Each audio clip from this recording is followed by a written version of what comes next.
안녕하십니까 성도 여러분. 5월 21일 일요일 새벽입니다. 이번 주 우리는 구가 혼돈이라는 도시 이 주제 아래 이 교과 공부와 매일 새벽 기도를 함께 하게 될 것입니다. 이번 과의 제목에 나오는 혼돈이라는 도시는 다들 아시다시피 바벨론입니다. 세 천사의 기별 중에 두 번째 천사의 기별에 포함된 이 바벨론에 관한 말씀을 통하여 마지막 시대를 살아가는 우리들에게 주시는 영적 진리와 교훈을 한 주일 동안 찾아보겠습니다. 먼저 기도하겠습니다. 하나님 아버지, 한 주일을 시작하는 일요일 아침입니다.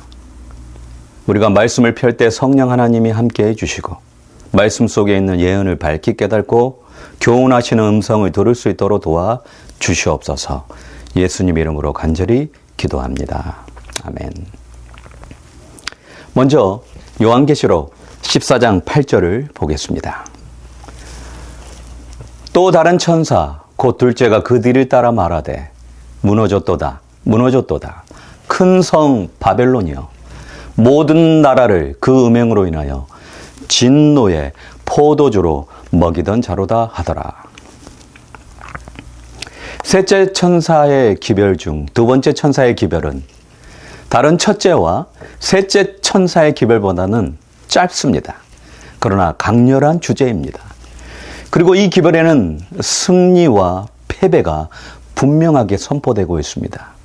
그리고 강력한 호소가 들어있습니다. 바벨론에서 신속히 빠져나올 것과 어린 양과 함께 승리의 편에 분명하게 설 것을 외치는 것입니다. 이번 주 새벽 기도를 통하여 우리는 이 둘째 천사의 기별을 분명히 이해하게 될 것입니다. 그럼 두 번째 천사가 언급하고 있는 큰 성 바벨론이 무엇입니까? 이것은 분명하게 성경에 나오는 고대 바벨론을 말하는 것이 아닙니다. 요한은 AD 98년에 요한계시록을 기록했습니다. 요한의 때 고대 도시 바벨론은 이미 멸망하였습니다. 그러면 여기서 말하는 큰 성 바벨론은 무엇을 나타내는 것입니까? 교과 122페이지입니다. 요한계시록에서 고대 도시 바벨론은 마지막 때의 바벨론의 예표 또는 상징으로 이해된다. 여기 무엇이라고 말하고 있습니까? 고대 바벨론이 마지막 때의 바벨론의 상징이라는 것입니다. 이 예언에서 바벨론은 구약시대의 바벨론과 유사한 특성을 갖게 될 거짓 종교 체제를 나타낸다. 고대 바벨론을 지배했던 온칙은 현대의 영적 바벨론의 토대가 될 것이다. 여러분 진짜 그럴까요? 그걸 알기 위해서 우리는 요한계시록에 두 가지 대조되는 상징을 알아야 됩니다. 왜냐하면 대쟁투의 주제는 요한계시록에 등장하는 이 두 여자에 대한 상징으로 요약되기 때문입니다. 한 여자는 요한계시록 12장에 해를 입은 여자로 나옵니다. 즉 빛의 옷을 입은 여자입니다. 그리고 다른 한 여자는 요한계시록 17장에 나오는 여자로 지금부터 우리가 살펴볼 자줏빛과 붉은 옷을 입은 여자입니다. 두 여자가 입은 옷이 확연히 다릅니다. 그것은 두 여자가 상징하는 것이 확연하게 다름을 나타내는 것입니다. 그럼 두 여자들이 상징하는 것은 무엇일까요? 교과 120페이지에 이렇게 설명합니다. 성경 전체에서 순결한 여인은 예수님의 신부 혹은 참된 교회를 상징한다. 예레미야 6장 2절에서 선지자는 내가 시온의 딸을 아름답고 섬세한 한 여인에 비유하였으니라고 말한다. 여러분 요한계시록 12장에 해를 입은 여자, 즉 밝은 빛을 입은 여자는 하나님의 말씀과 진리에 굳게 서고 순종하는 하나님의 참된 교회를 상징하는 것입니다. 고린도전서 11장 2절을 보면 사도 바울은 하나님의 교회를 이렇게 비유했습니다. 내가 하나님의 열심으로 너희를 위하여 열심 내노니 내가 너희를 정결한 처녀로 한 남편인 그리스도께 드리려고 중매함이로다. 계시록 12장 빛의 옷을 입은 여인은 순결한 교회, 즉 하나님께 항상 충실한 백성, 교회를 나타냅니다. 그러므로 이 교회는 세상과는 생각이 다릅니다. 그가 사용하는 언어도 다릅니다. 행동이 다릅니다. 그리고 행실이 다릅니다.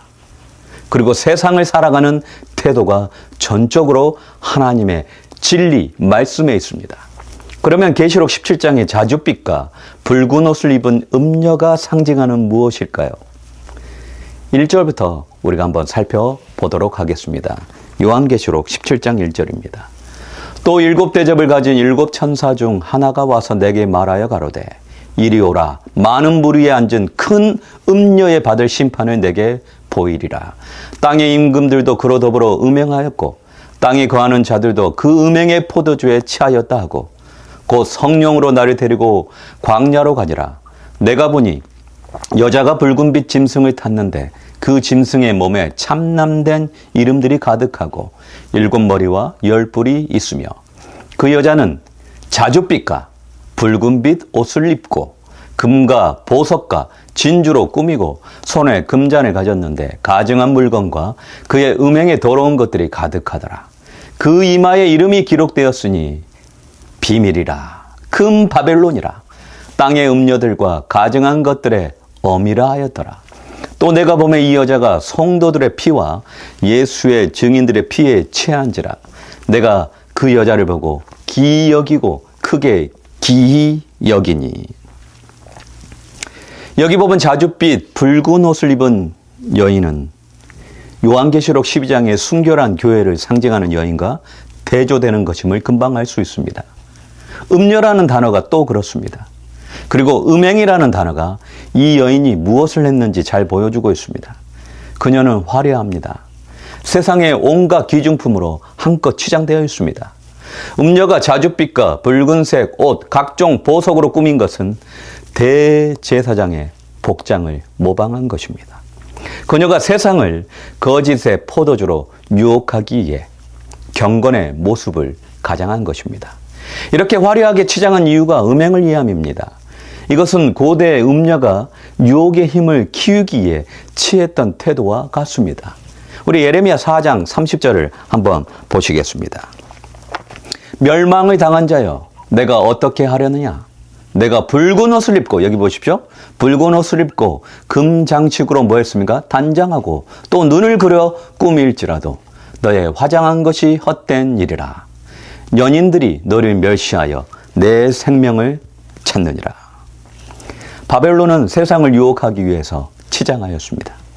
성경은 하나님을 배신하고 그분의 진리에서 벗어난 배교를 음행이나 간음으로 비유합니다. 우리 야고보서 4장 4절을 보겠습니다. 간음하는 여자들이여 세상과 벗된 것이 하나님의 온수임을 알지 못하느냐. 여기 뭐라고 말하고 있습니까? 간음하는 여자들이여. 이게 바로 교회에게 말하는 것입니다. 세상과 벗된 것이 하나님의 온수임을 알지 못하느냐. 그런즉 누구든지 세상과 벗이 되고자 하는 자는 스스로 하나님과 원수되게 하는 것이니라. 예스겔은 이스라엘의 반역과 불성실에 대해 에스겔 16장 30절과 32절에 이렇게 기록합니다.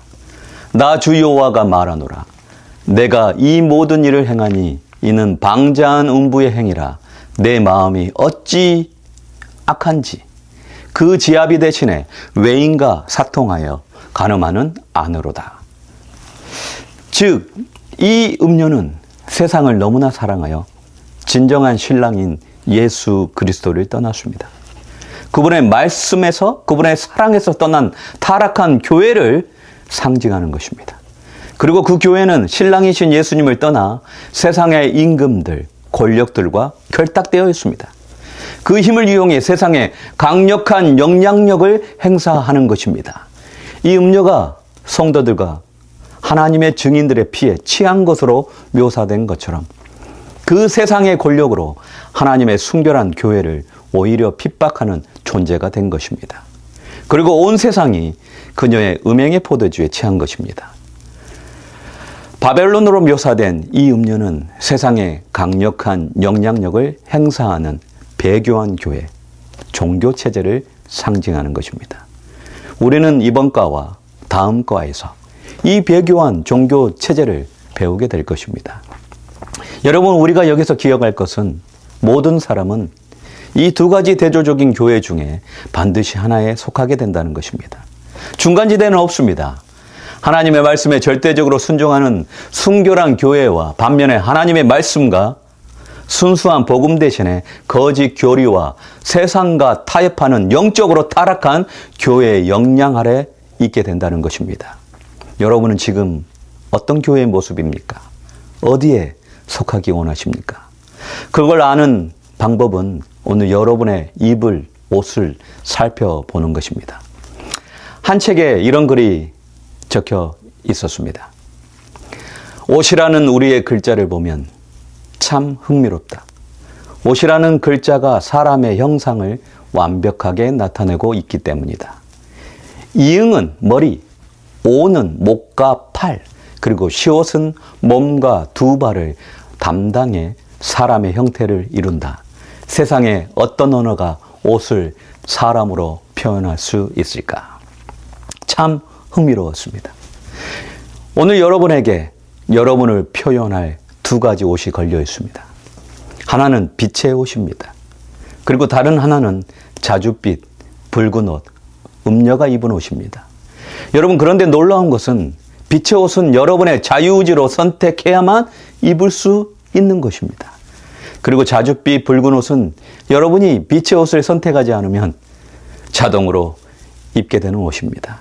여러분, 우리는 이 두 가지 옷을 날마다 선택하게 되는 것입니다. 이 빛의 옷을 선택한다는 것은 오늘 나의 말을 예수님과 함께 하겠다는 것입니다. 이 빛의 옷을 선택한다는 것은 오늘 나의 행동을 예수님과 함께 하겠다는 것입니다. 이 빛의 옷을 선택한다는 것은 오늘 나의 생각을 예수님과 일치하겠다는 것입니다.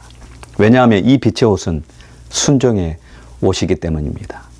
신물교훈 310페이지에 이런 글이 있습니다. 이 빛의 두루마기는 하늘의 순결한 영적 옷의 상징이었다. 만일 저희가 하나님께 충실했더라면 이 빛의 두루마기가 언제까지나 계속해서 저희를 두르고 있었을 것이다. 아담과 하와가 빛의 옷을 입었습니다. 그들이 하나님을 사랑하고 말씀에 순종할 때 이 빛의 옷이 그들을 두르고 있었습니다. 그런데 그들이 하나님의 말씀에 순종하지 않고 그분을 따르지 않을 때 이 옷이 그들에게서 더 이상 빛나지 않은 것입니다. 이 빛의 옷은 순종의 옷이기 때문입니다. 그러면 여러분, 질문 한번 드리겠습니다. 분명히 이 옷을 입고 싶으실 것입니다. 그러면 여러분 스스로 이 질문을 해야 되는 것입니다. 나는 순종을 잘하는 신앙인인가? 이 질문을 해야 되는 것입니다. 여러분은 순종을 잘하는 신앙인입니까? 신앙인이면 누구나 이 빛의 옷, 순종의 옷을 입기를 원하실 것입니다. 우리가 어떻게 하면 말씀에 순종할 수 있을까요? 그래, 오늘부터 순종해야지. 순종하기로 결심하면 그냥 자동으로 순종이 되는 것입니까? 여러분, 순종을 잘하는 방법을 성경은 하나님을 더욱 알고 사랑하라고 말하고 있습니다. 왜냐하면 하나님을 알게 되고 그분을 더 사랑하게 되면 순종의 열매는 더욱 맺히게 된다는 것입니다. 그래서 호세아서에서 호세아 6장 3절입니다. 그러므로 우리가 여호와를 알자, 힘써 여호와를 알자라고 호소하고 있습니다. 호세아서를 주목해 보면 순종하라는 말보다 여호와를 알자라고 더 강조하고 있음을 알게 되는 것입니다. 여러분도 알다시피 호세아 아내 고멜은 음란한 아내였습니다. 이스라엘의 현재의 영적 상태를 선지자의 아내를 통하여 보여주고 있는 것입니다. 고멜이 왜 음란한 여자가 되었을까요? 남편을 알지 못하고 사랑하지 않기 때문입니다. 이스라엘이 왜 하나님을 배반하고 우상들에 빠져 순종하지 못했을까요? 결국 하나님을 아는 것과 그분에 대한 사랑의 이야기인 것입니다. 순종과 불순종의 책인 신명기는 어떻습니까? 순종이라는 말이 얼마나 많이 이 신명기에 나오는지 모릅니다. 그런데 신명기는 순종하는 비결을 이미 말하고 있습니다. 우리 신명기 6장 5절입니다. 너는 마음을 다하고 성품을 다하고 힘을 다하여 내 하나님 여호와를 뭐라고 말하고 있습니까? 사랑하라. 여러분, 하나님께 순종하는 비결은 그분을 더욱 아는 것입니다. 그리고 그분을 더욱 사랑하는 것입니다. 우리는 그분을 잘 모를 때 순종할 수 없고 또 어렵습니다. 사랑하지 않고 순종할 수 없는 것입니다. 성경의 참된 교회로 묘사될 수 있는 믿음의 조상들은 모두 순종하였는데 그 이유가 그들이 하나님을 잘 알았고 사랑하였기 때문입니다. 요한계시록 12장에 해를 입은, 즉 빛의 옷을 입은 여자는 하나님을 알고 그분을 사랑하는 사람들입니다. 그래서 순종이 그의 삶의 열매로 나타나는 것입니다. 성도 여러분, 여러분들이 순종하는 것이 어려운 이유 중에 하나가 아직 하나님을 잘 알지 못하고 사랑하지 않기 때문인지 모릅니다. 그래서 처음 신앙하는 분들이 순종이 어려운 것입니다. 아직 하나님을 알지 못하기 때문입니다. 그러면 우리에게 도전이 있습니다. 힘써 하나님을 아셔야 되는 것입니다. 그분을 아는 방법이 바로 이 말씀을 보는 것입니다. 그리고 기도하십시오. 하나님을 알게 해달라고 기도하시고 말씀을 보시기 바랍니다. 하나님이 그런 기도는 즉각 응답하십니다. 그리고 말씀 속에서 만나는 그분을 사랑하십시오. 그러면 여러분의 삶에 순종이 나타날 것입니다. 그것이 저와 여러분이 날마다 입을 빛의 옷입니다. 또 둘째 천사의 기별에서 우리가 분명하게 알아야 할 것은 이 바벨론은 무너진다는 것입니다. 그래서 뭐 하라는 것입니까? 빠져나오라는 것입니다. 우리는 국어 기억절에서 이러한 내용을 찾아볼 수 있습니다. 저는 개인적으로 이번 과의 기억절이 둘째 천사의 기별을 가장 잘 나타낸다고 봅니다. 우리 기억절 한번 보겠습니다. 저희가, 여기서 저희는 누구일까요? 17장 앞부분에 이미 저희의 존재를 말했습니다. 바로 음녀, 큰 바벨론입니다. 이 바벨론이 누구랑 싸우는 것입니까? 어린 양으로 더불어 싸우려니와 어린 양과 싸우는 것입니다. 어린 양은 누구입니까? 바로 예수 그리스도입니다. 어린 양은 만주의 주시오 만왕의 왕이심으로 저희를 이기실 터이요. 또 그와 함께 있는 자들 곧 부르심을 입고 빼내심을 얻고 진실한 자들은 이기리로다. 그리고 싸우는 대상이 또 있습니다. 또 그와 함께 있는 자들 곧 부르심을 입고 빼내심을 얻고 진실한 자들과 싸우는 것입니다. 여기 표현이 참 흥미롭고 두 번째 천사의 기별과 일치하는 것 같습니다. 어린 양과 함께 있습니다. 왜요? 곧 부르심과 빼내심을 얻고, 여러분 여기에 부르심을 받았고 빼내심을 얻었다는 것입니다. 어디에서 빼내심을 얻었겠습니까? 우리는 두 번째 천사의 기별에서 찾는 것입니다. 바로 이 영적 큰 바벨론에서 어린 양의 음성을 듣고 순종하고 빠져나온 무리들이 있는 것입니다. 그들이 흰옷을 입는 것입니다. 여러분 어떻게 빠져나올 수 있겠습니까? 어린 양의 음성을 듣고 순종할 때 바벨론에서 나오는 것입니다. 여러분 여기서 중요한 것은 어린 양의 음성을 들을 수 있어야 하는 것입니다. 저는 이 이야기를 기억하고 이 이야기로 오늘 첫 번째 교과 공부와 새벽 말씀을 마치려고 합니다. 한 유명한 회사에서 새로운 직원들을 채용하기로 하고 공고를 냈습니다. 유명한 회사이다 보니 지원자가 상당했습니다. 면접 대기실에서 시끌벅적하는 것입니다. 면접을 더 잘 보기 위해서 예상 질문을 되새기는 사람들도 있고 긴장을 풀기 위해서 스트레칭도 하며 옆 사람과 이야기하는 사람들도 있는 것입니다. 그런데 아무리 기다려도 자신들의 번호를 부르는 사람이 없는 것입니다. 그런데 그 요란한 사람들 사이에 한 사람이 벌떡 갑자기 일어나더니 면접관이 있는 방으로 들어가는 것입니다. 사람들은 의아해했습니다. 그리고 잠시 후에 면접관이 사람들에게 이런 이야기를 하는 것입니다. 오늘 채용할 사람을 다 뽑았으니 이제 돌아가라는 것입니다. 사람들이 황당했습니다. 그리고 의아해서 물었습니다. 아니, 우리는 이곳에서 오랫동안 대기했고 기다렸는데 우리 번호를 한 번도 부른 적이 없습니다. 면접도 안 봤습니다. 그런데 벌써 다 뽑았다니요. 이해가 되지 않습니다. 그러자 면접관이 이렇게 말했다고 합니다. 우리는 여러분이 대기하는 동안 지속적으로 모스 신호로 여러분의 번호를 불렀습니다. 그런데 어떤 사람도 반응하지 않고 오직 한 사람만 그 소리를 듣고 우리에게 와서 그 사람이 채용되었습니다. 이렇게 말하는 것입니다. 여러분 여기에 참 의미 있는 영적 교훈이 있습니다. 세상에 많은 소리가 있습니다. 신앙인들은 그 많은 소리에서 어린 양의 소리를 분별할 수 있는 사람들입니다. 왜냐하면 어린 양의 음성을 알기 때문입니다. 오늘도 어린 양은 저와 여러분에게 그분의 음성을 들려주시고 계십니다.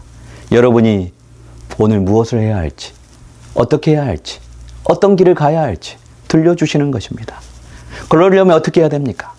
세상의 소리보다 어린 양의 음성을 듣는 것입니다. 아마 이 새벽 기도에 참석하신 분들은 그 음성에 익숙하신다고 생각이 듭니다. 오늘 들려주시는 그 음성을 듣는 하루가 되고 순종하는 하루가 되어서 빛의 옷을 입는 모든 성도님들 되기 바라면서 오늘 말씀을 줄이겠습니다. 기도하겠습니다. 하나님 아버지, 오늘 두 여자의 상징으로 나타나는 두 교회를 배웠습니다. 우리도 빛의 옷을 입은 순종의 교회가 되기를 원합니다. 하나님을 알고 사랑하여 순종하는 빛의 옷을 입기 원합니다. 축복하여 주시옵소서. 예수님 이름으로 간절히 기도합니다. 아멘.